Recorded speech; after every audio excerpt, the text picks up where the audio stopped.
नमस्कार भाव, बहुत बहुत स्वागत है नमस्कार। आपका। नमस्कार। भाव, अब तो बीएमसी के चुनाव की तारीखों का भी ऐलान हो गया है। 25 साल तक उद्धव ठाकरे की शिवसेना का कब्जा रहा है बीएमसी में। अब क्या करेंगे वो इस बार? वो इनके लिए तो स्ट्रगल फॉर एग्जिस्टेंस जिसको बोलते हैं, अस्तित्व की लड़ाई है। और एक बात अच्छी है कि अकेले मुंबई का यानी बीएमसी का नहीं है, 29 कॉरपोरेशन है महाराष्ट्र में। सब जगह के यानी 27 पुराने हैं और दो अभी पहली बार, दो जगह ऐसे जालना शायद और कोई है कि जहां पहली बार कॉरपोरेशन का चुनाव होने वाला है। जो पहले नगर पालिका थी, अब उसको महापालिका वगैरह बना दिया है। तो लेकिन इम्पोर्टेंट मुंबई है, क्योंकि मुंबई 7-8 राज्यों से भी इसका बजट बढ़ा है और दूसरी देश की आर्थिक राजधानी है, फाइनेंशियल कैपिटल है। तो इसलिए और एक बात की यानी उनकी जो चमचागिरी करने वाले वगैरह पत्रकार है, वो भी पिछले कुछ दिनों से 15-20 दिनों से गाली दे रहे थे मानो उद्धव ठाकरे को। चमचागिरी, उनकी सराहना करने वाले कि आप क्या कर रहे हो। सिर्फ मुंबई का मतलब महाराष्ट्र नहीं होता, क्योंकि बीच में 288 कुछ नगर पालिका नगर परिषद के चुनाव हो गए, तो उसमें से 20 कुछ रोके गए, जो 20 तारीख को अभी हो गए और 21 को उसका टोटल काउंटिंग होगा। तो 288 जो छोटे शहर है, कस्बे हैं, वो नगर पालिका और नगर परिषद के चुनाव में उद्धव ठाकरे, राज ठाकरे वहां गए तक नहीं। और उद्धव की तो बात छोड़ो, शरद पवार की पार्टी का भी कोई उस प्रचार में गया नहीं। और ये छोटी बात नहीं, कुछ 50-70 लाख के आसपास वहां के वोटर है, ये गए तक नहीं। उनकी पार्टियां क्या कर रही है उसकी चर्चा तक मीडिया में नहीं थी।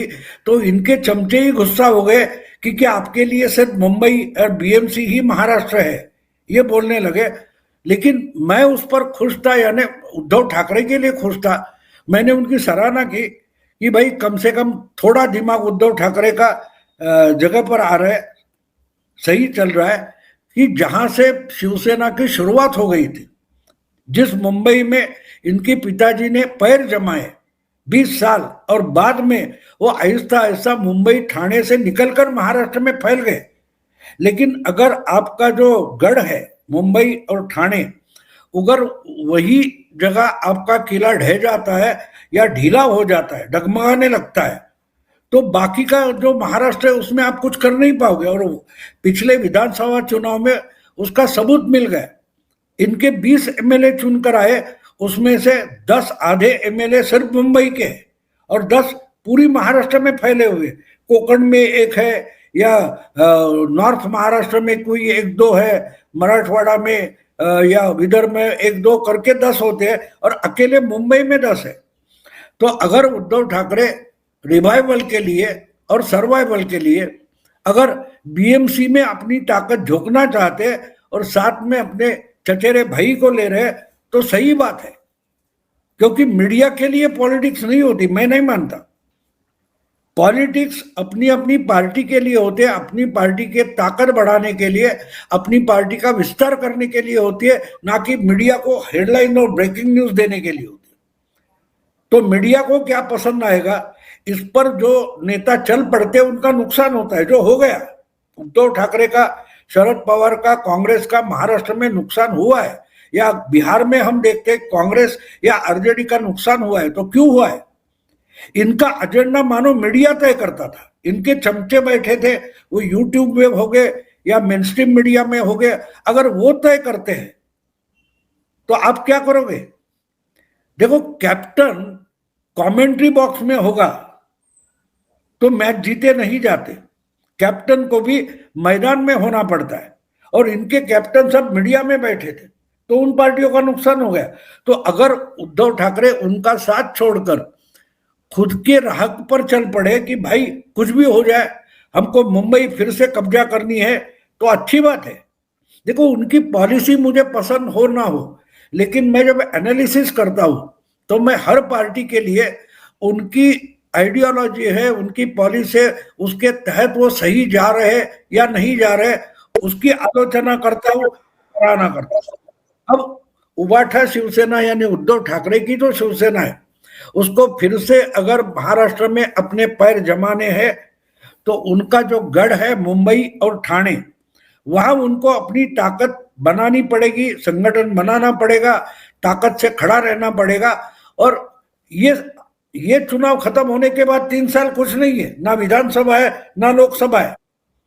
और बीएमसी जो है वो बाकी सारे कारपोरेशन या नगर पालिकाओं से भी ज्यादा इंपॉर्टेंट बन जाता है शिवसेना, क्योंकि शिवसेना की ओरिजिनल लीडरशिप जो थी और आज भी है वो मुंबई से ही निकलती है।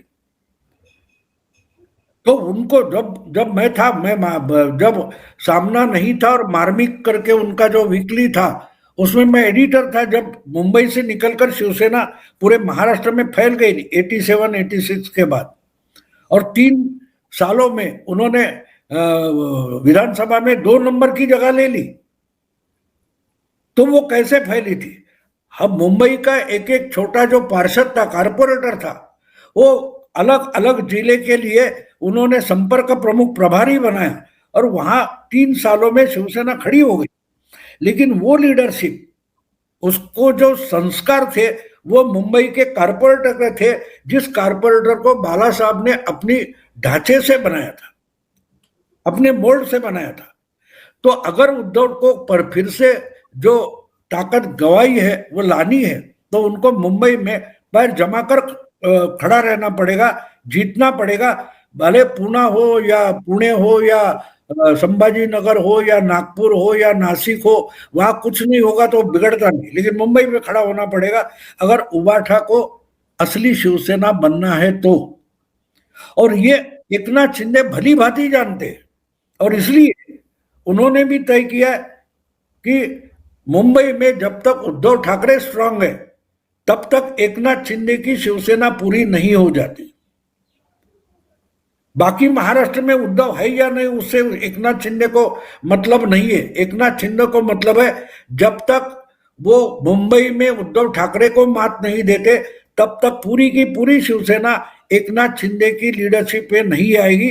ये एकनाथ अच्छी तरीके से जानते हैं, और इसलिए वो भी बीजेपी के साथ हाथ मिलाकर उद्धव को छोटा करने की कोशिश कर रहे, ना कि अपने को बड़ा करने की, बीजेपी से बड़ा करने की। उद्धव वहां फंस गए थे जहां एकनाथ शिंदे फंसना नहीं चाहते, और अगर कमबैक करने के लिए उद्धव ने अपने चचेरे भाई से 19 साल 18 साल के बाद हाथ मिलाया है और मुंबई में कॉन्सेंट्रेट किया है, तो मैं मानता हूं कि वो सही राह पर जा रहे हैं। और इसलिए बीएमसी के चुनाव इंपॉर्टेंट है और उसका फैसला बिल्कुल 1 महीने में होगा। आज 16 दिसंबर है, 16 जनवरी को काउंटिंग होगी, वोट मतगणना होगी और नतीजे सामने आ जाएंगे। भाव, लेकिन पहले और अब के शिवसेना में फर्क है ना। उद्धव ठाकरे की पूरी शिवसेना कैसे बिखर गई है, एकनाथ शिंदे के साथ चली गई, और आप कह रहे हैं ठाणे में भी अपने पैर जमाने पड़ेंगे उद्धव ठाकरे को, लेकिन ठाणे तो शिंदे का गढ़ है, तो राह तो बहुत मुश्किल हो गई ना उद्धव ठाकरे की, और अपनी वजह से ही उन्होंने ये सब हाल बनाया है पार्टी का।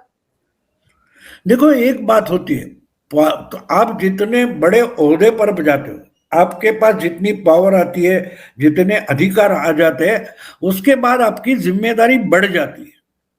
और जिम्मेदारी का मतलब क्या होता है? आप डिसीजन मेकर होते हो, आप डिसीजन मेकर हो जाते हो, क्योंकि आपका एक डिसीजन है, वो 10 लोग हो, एक छोटी कंपनी है, वहां का मैनेजर है, वो तो 10 लोगों के लिए डिसीजन लेता है। कोई बड़ी कंपनी है तो 100 हो, 1000 कर्मचारियों के लिए वो अपना डिसीजन लेता है, क्योंकि उसके एक डिसीजन से इनकी किस्मत बदलती जाती है, बिगड़ती जाती है। तो जब आप लीडर होते हो तो आपके पार्टी के जो हजारों कार्यकर्ता होते हैं, सेकंड या थर्ड रैंक के लीडर होते हैं, उनकी किस्मत आपके हाथ में होती है। तो आपको डिसीजन लेते वक्त पर्सनल नहीं होना चाहिए। उद्धव ठाकरे पर्सनल हो गए। वो जब 2019 में मुख्यमंत्री होने निकले तब उन्होंने ना पार्टी का सोचा, ना अपने कार्यकर्ताओं के बारे में सोचा। बाला साहब कभी चुनाव नहीं लड़ते थे, यानी उनके जो फॉलोअर्स थे, उनके जो कार्यकर्ता थे, उनकी कंपटीशन में बाला साहब नहीं थे, उसलिए बाला साहब अलग थे। और इतना पता था कि अपने फायदे के लिए नहीं, हमारा कुछ करने के लिए बाला साहब डिसीजन लेंगे। उद्धव की बात ये नहीं थी। उद्धव बार बार बोलते रहे, मैंने पिताजी को वचन दिया था कि शिवसैनिक को मैं मुख्यमंत्री बनाऊंगा, और जब समय आया तो खुद बन गए। वहां वो एकनाथ शिंदे और जो कोई और 2-3 हो गए, उनके कंपटीशन में आ गए, तो उनमें से एक हो गए। बाला साहब उनमें से एक नहीं थे, अबव ऑल थे। तो ये गलती जो उद्धव ठाकरे की थी, उसकी कीमत वो चुका रहे।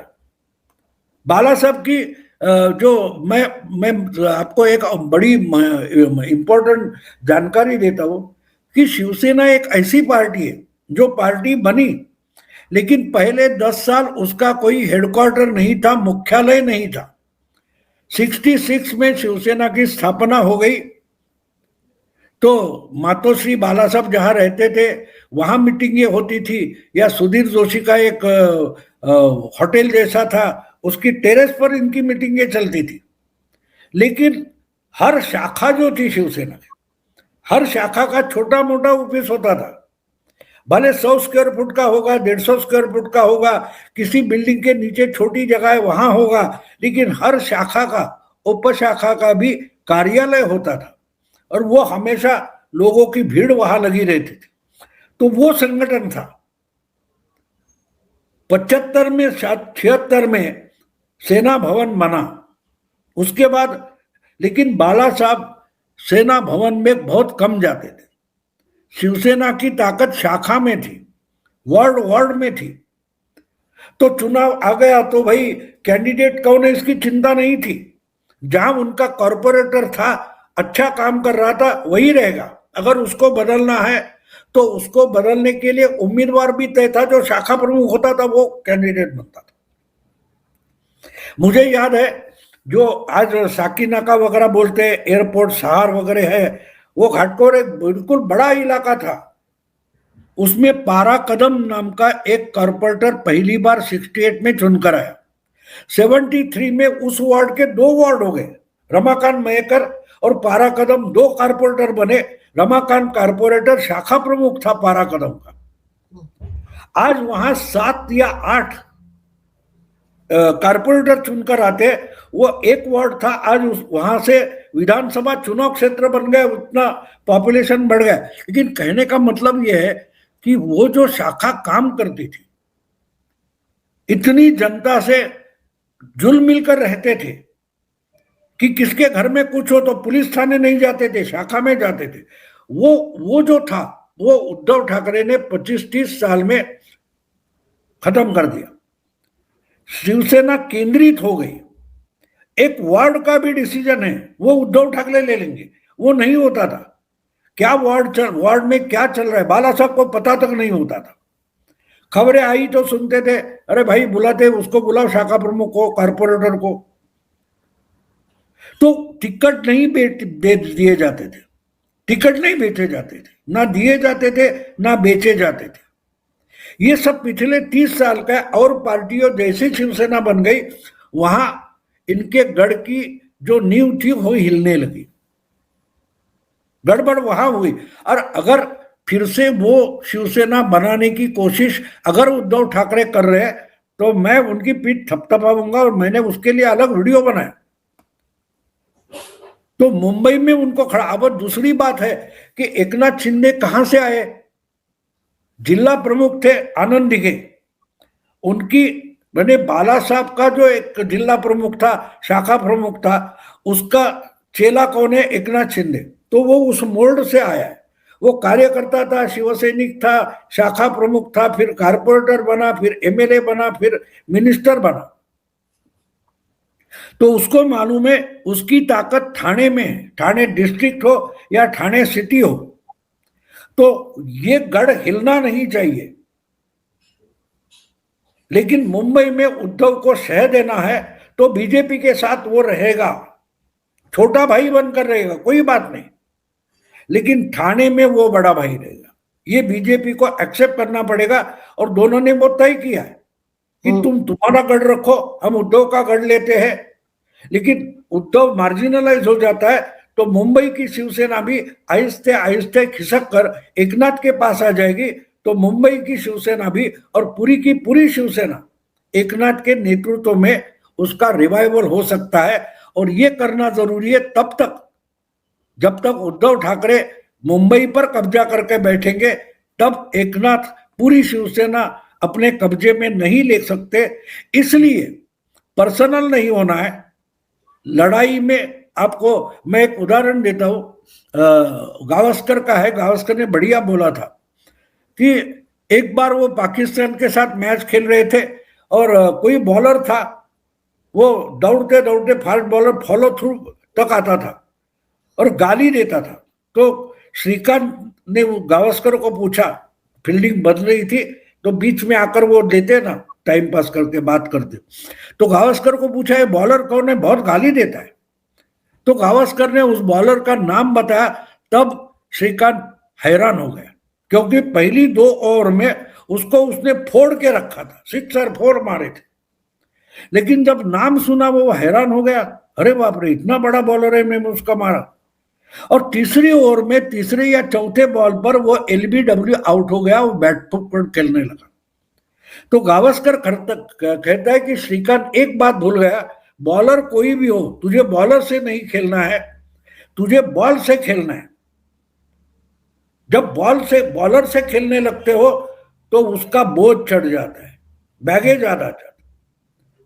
तो उद्धव के साथ लड़ना नहीं है, शिवसेना बीजेपी के साथ रहकर उद्धव की शिवसेना मार्जिनलाइज करनी है। इसको खेल बोलते हैं। ये एकनाथ भली भांति समझता है और इसलिए छोटा भाई तो छोटा भाई, लेकिन पहला टारगेट उद्धव है ना कि बीजेपी है। मीडिया वाले उद्धव एकनाथ और देवेंद्र के झगड़े चल रहे हैं, ये है वो नहीं है, बिल्कुल नहीं है।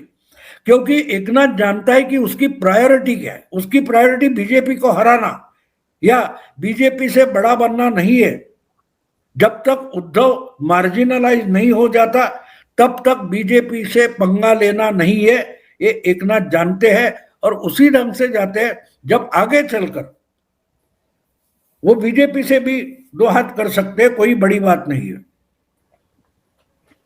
लेकिन भाव जैसे अभी तो आपने भी जिक्र किया कि कहीं ना कहीं देवेंद्र फडणवीस और एकनाथ शिंदे के बीच भी अनबन की खबरें आ रही थी। अब ये हो गया है कि नहीं मिलकर चुनाव लड़ेंगे, क्योंकि जो छोटे छोटे कस्बों में चुनाव हुए उसमें कहीं ना कहीं दोनों पार्टियां आमने सामने भी आ गई थी, नुकसान भी हुआ। आपको लगता है कि जो ये एनडीए है या महायुति है इसमें सब कुछ ठीक ठाक है? नहीं, उससे कुछ नहीं होगा। देखो एक बात होती है, बड़ा परिवार होता है।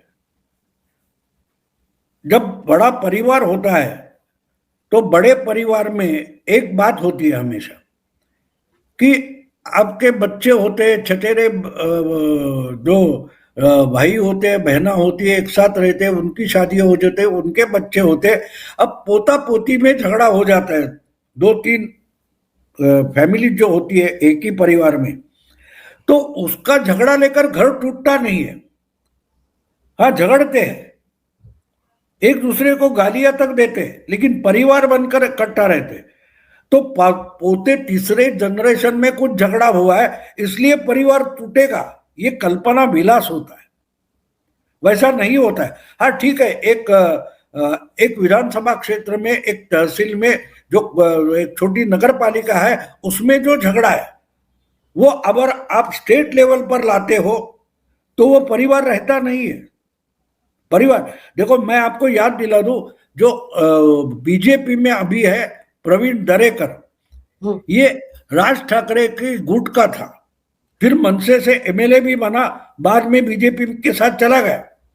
लेकिन उसको कारपोरेशन का टिकट चाहिए था, लेकिन ये राज वाला है इसलिए उद्धव ने नकारा था।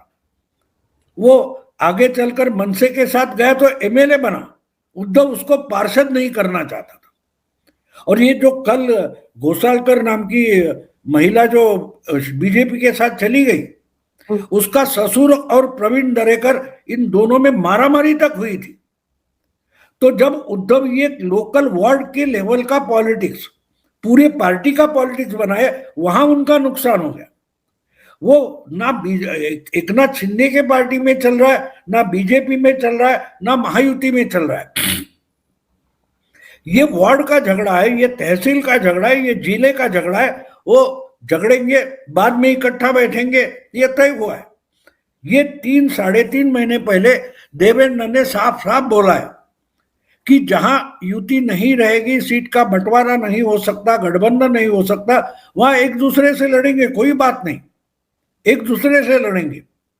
लेकिन नतीजे आने के बाद फिर से सत्ता में इकट्ठा बैठना है, तो सिर्फ मंत्रालय में नहीं, उस नगर पालिका में एक दूसरे से लड़कर भी अगर मेजॉरिटी आती है तो लाएंगे।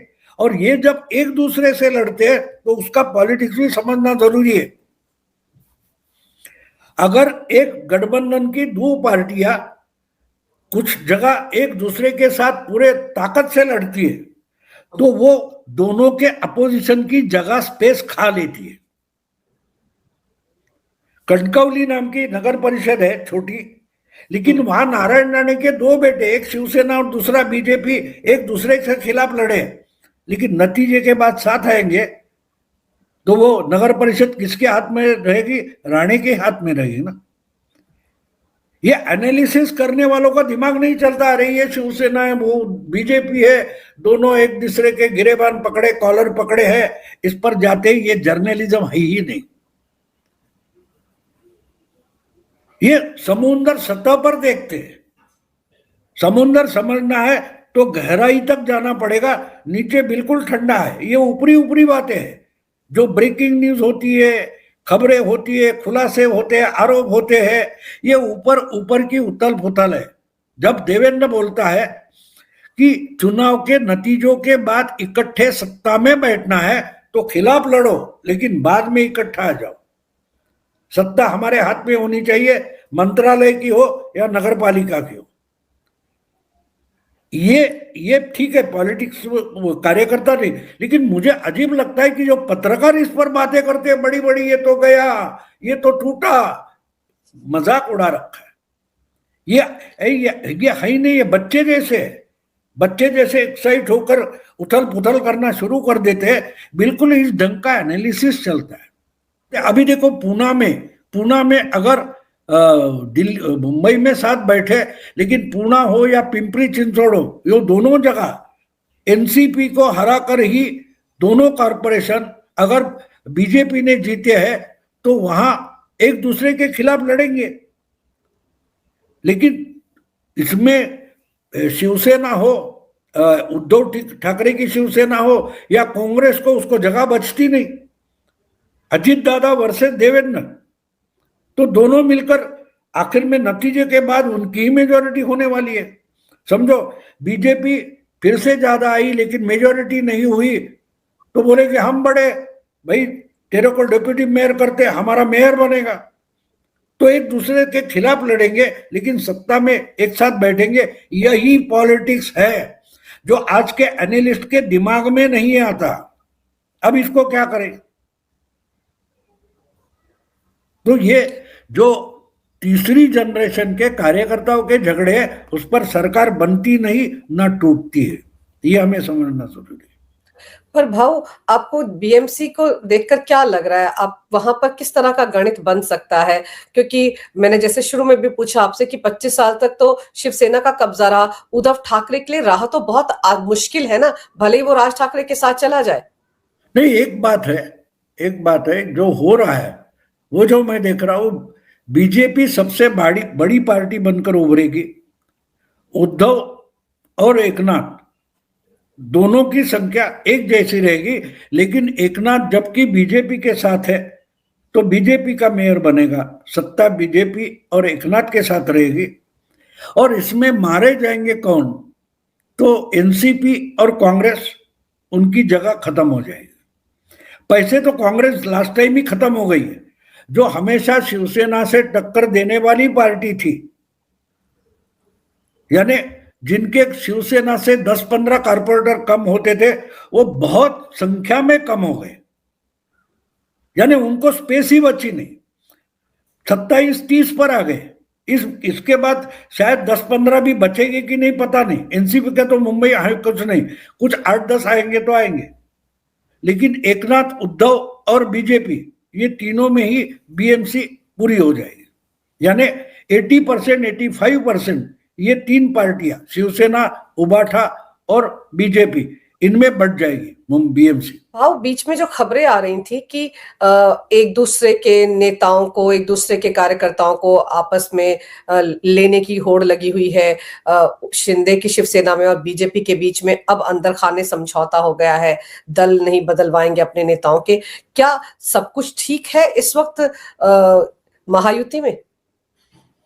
बिल्कुल ठीक है। मैंने आपको बोला ना, अभी बच्चे जो घर में है, तीसरे जनरेशन के, चौथे जनरेशन के, इनका झगड़ा होता है, लेकिन पहली जनरेशन के जो लोग होते हैं वो अपने अपने लिए थोड़ा इधर उधर हो जाता है, लेकिन सम्मान लेते हैं कि परिवार चलाना है। बच्चों के झगड़े में अगर बुजुर्ग चले जाए तो सब सत्यानाश हो जाता है। और ये समझ एकनाथ के पास है, अजीत दादा के पास है, देवेंद्र के पास है, लेकिन ये समझ ना उद्धव के पास है, ना शरद पवार सुप्रिया के पास है, ना कांग्रेस के पास है। थोड़ी बहुत शरद पवार के पास है, इसलिए शरद पवार ने बोला कि भाई मनसे को अगर उद्धव साथ लेता है फिर भी कांग्रेस को कॉम्प्रोमाइज करना पड़ेगा। ये शरद पवार बुजुर्ग बोल रहा है, लेकिन सेकंड जनरेशन जो है कांग्रेस की, मुंबई की लीडरशिप हो, वो मानने को राजी नहीं है, तो टूटेगा, महाविकास आघाड़ी का गठबंधन टूटेगा। तो वो संभालना बीजेपी की जिम्मेदारी है नहीं ना, आपको संभालना पड़ेगा। कि भाई एक बात आप देखो, महाराष्ट्र हो या बिहार हो, आपने एक देखा होगा कि बीजेपी ने अपनी ताकत बढ़ाई, लेकिन अपनी दोस्तों की भी ताकत बढ़ाई। अजीत दादा का एक एमपी आया था, लेकिन 40 से ज्यादा एमएलए चुनकर आए। एकनाथ के उद्धव से भी एक ज्यादा एमएलए चुनकर आए, 56 से 57 हो गए, उद्धव के अलग से 20 है। तो टोटल शिवसेना कितनी हो गई? 56 थी, 56 से 77 तक पहुंच गए दोनों शिवसेना मिलकर। तो एकनाथ की ताकत भी बीजेपी ने ही बढ़ाई है, और बीजेपी की भी ताकत एकनाथ और अजीत दादा के कारण बढ़ी है। अगर 132 हाईएस्ट पर पहुंच गए, तो ये समझ जिनके पास होती है उनको मालूम है कि भाई नीचे वाले कार्यकर्ताओं के झगड़े जो होते हैं उसकी खबरें बड़ी बड़ी बनाकर पेश की जाएगी, लेकिन उससे हमको कितना बहकना है या नहीं बहकना है, ये समझ जिसके पास होती है वो बड़ी पार्टियां चला सकते हैं, और वो पार्टियां विस्तारित भी कर सकते हैं। क्योंकि सबसे बड़ी बात है कि जो बाजार गप होते हैं, बाजारों में चर्चा चलती है, उसके आधार पर कोई अपना कंपनी चलाने लगा तो कंपनी डूब जाएगी। तो ये जो खबरें चलती है वो चलने दो, वो भी एंजॉय करते हैं। देवेंद्र भी हंस पड़ता है ना। एक बार 2 हफ्ते पहले की बात है, देवेंद्र ने बोल दिया ये ऐसा है वैसा है, हम सुन रहे क्या है। पत्रकारों को बोला कि आप ये खबरें चलाते रहो, ये पगले लोगों का बाजार बन गया, वेड्यांचा बाजार। तो ये खबरें चलाते रहो, उससे कुछ होने वाला नहीं।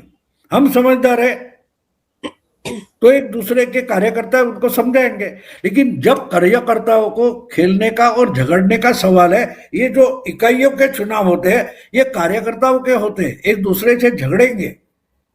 एक जमाना था 70 के दशक में, जब बाकी अपोजिशन की पार्टियां छोटी थी, तब जिला परिषद, तालुका पंचायत या कारपोरेशन लेवल पर पार्टियां लड़ती ही नहीं थी। कांग्रेस के ही 2 या 3 गुट एक दूसरे के खिलाफ लड़ते थे। इसका मतलब कांग्रेस टूट गई? नहीं, कार्यकर्ताओं के झगड़े थे, तहसील में होते थे, जिले में होते थे, वो चलते रहते थे।